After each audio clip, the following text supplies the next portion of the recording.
अस्सलाम वालेकुम। मैं शहनाज सैयद, आपकी हिंदी की टीचर बानेगर इंग्लिश हाई स्कूल की तरफ से आज की कक्षा में आपका स्वागत करती हूँ। बच्चों, आज हम हमारी हिंदी की बाल भारती पुस्तक में से हमारा अगला पाठ सच्चा मित्र के बारे में पढ़ेंगे। बच्चों, आप लोगों को तो पता है मित्र का अर्थ होता है दोस्त, फ्रेंड। और इस पाठ में चित्रों द्वारा हमें एक कहानी बताई गई है। चलिए चित्र द्वारा हम कहानी देखते हैं।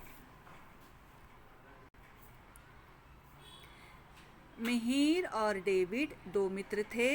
एक दिन वे घूमने के लिए बाहर निकले। देखो, जैसे कि चित्र में बताया गया है, यहाँ पे दो मित्र खड़े हैं, जिनमें से एक का नाम डेविड है और दूसरे का नाम मिहिर। घूमते हुए दोनों एक जंगल में पहुँचे। उन्हें सामने से भालू आता दिखा। देखो बच्चों, चित्र में बताया गया है, ये दोस्त यहाँ खड़े हैं एक जंगल में और इनके सामने अचानक से एक भालू आ गया। भालू को देखकर डेविड अकेला ही चुपचाप पेड़ पर चढ़ गया। मिहिर भौचक्का नीचे ही खड़ा रह गया। देखिए, यहाँ पर सामने की ओर भालू आ गया और डेविड चुपचाप मिहिर को बताए बगैर ऊपर पेड़ पर अपनी जान बचाने के लिए चढ़ गया। अब मिहिर नीचे अकेला ही खड़ा रह गया। उसे बहुत डर लग रहा था कि वो अपनी जान कैसे बचाए। भालू को पास आता देख मिहिर सांस रोककर लेट गया। भालू उसे सूंघने लगा। ये देखिए, ये मिहिर नीचे लेट गया सांस रोककर और भालू उसे सूंघ रहा है।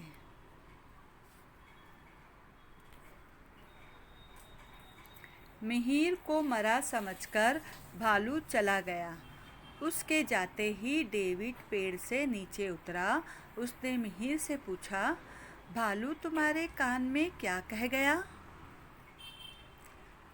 मिहिर बोला, भालू कह रहा था कि संकट में साथ छोड़ देने वाले सच्चे मित्र नहीं होते हैं।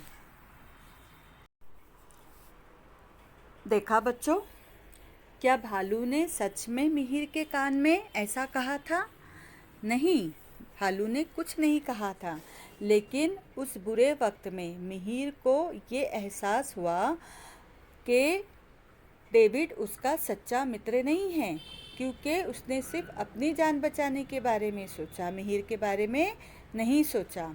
तो हमें इस पाठ से ये सीख मिलती है कि संकट के समय हमें अपने मित्र का साथ देना है, ये नहीं कि उसे छोड़ देना है।